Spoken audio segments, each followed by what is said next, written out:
Hi, Dr. George Yancey. Let's shatter some paradigms.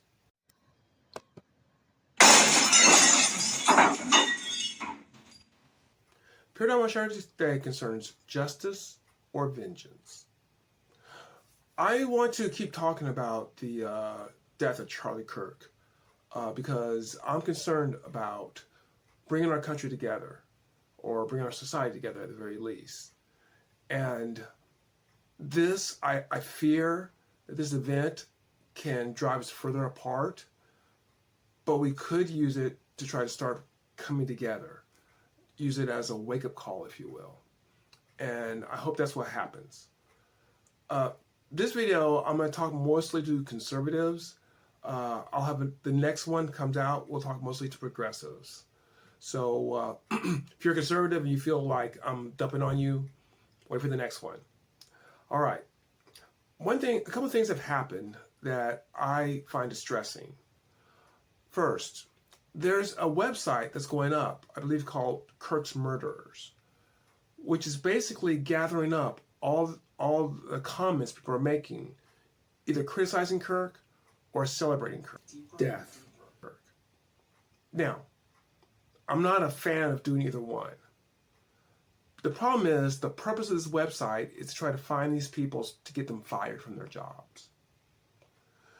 And this is a distressing development. I've been an opponent of cancel culture for a long time. I was an opponent of it when it's done by the left.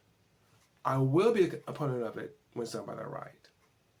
Look, if an employer discovers an employee making rude, crude, offensive comments and fires them on his or her own, that's the way it works. I'm not opposed to that. And some of the things I've seen online, if I was hiring you and you said that, and I'm not part of a government, I would let you go. But it's a different thing when we're seeking it out and trying to get people fired. That's one of the problems with cancel culture. It wasn't organic. It was a systematic movement to get people disqualified based on what they were saying. And the right is now doing this. It created this sort of atmosphere where we couldn't have conversations, we couldn't open up, we couldn't talk with one another. And it's distressing. And I have to say, if you hated it when the left did it, why are you doing it on the right? If it's wrong when it's done on the left, it's wrong when it's done on the right. So I am very disturbed by this. To me, it's a way of using his death in order to punish your political enemies. I've seen something else that's quite disturbing. I've seen some people comment that they're disturbed that their pastor this past Sunday did not talk about Kirk's death. Now, my pastor does not talk about politics.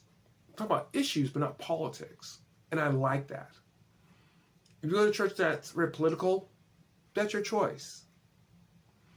But to be upset that your pastor's not going to talk about Kirk's issue, Kirk's death,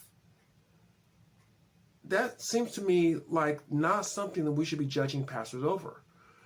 That does not, unless what you want to do is have your pastor engage in this sort of political fight.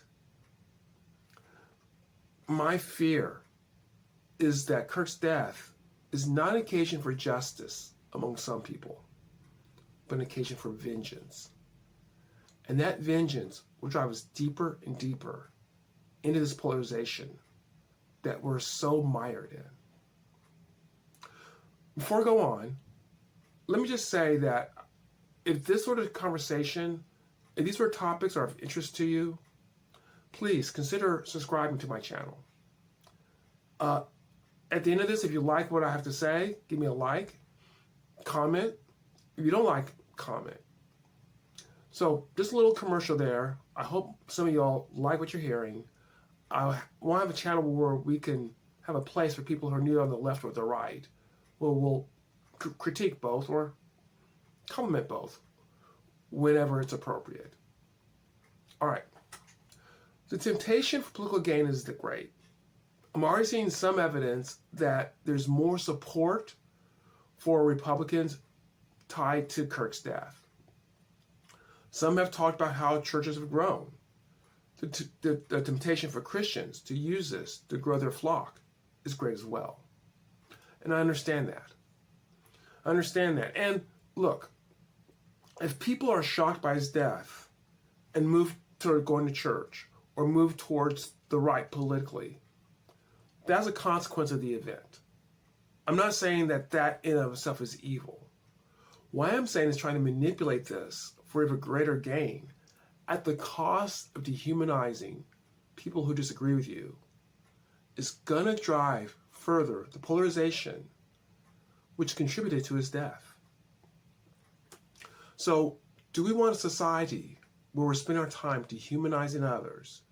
We're spending our time trying to gain from humiliating others?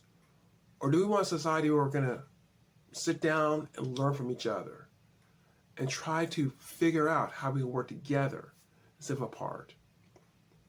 Tragedy can create motivations to work together. Tragedy can create hatred, villainization.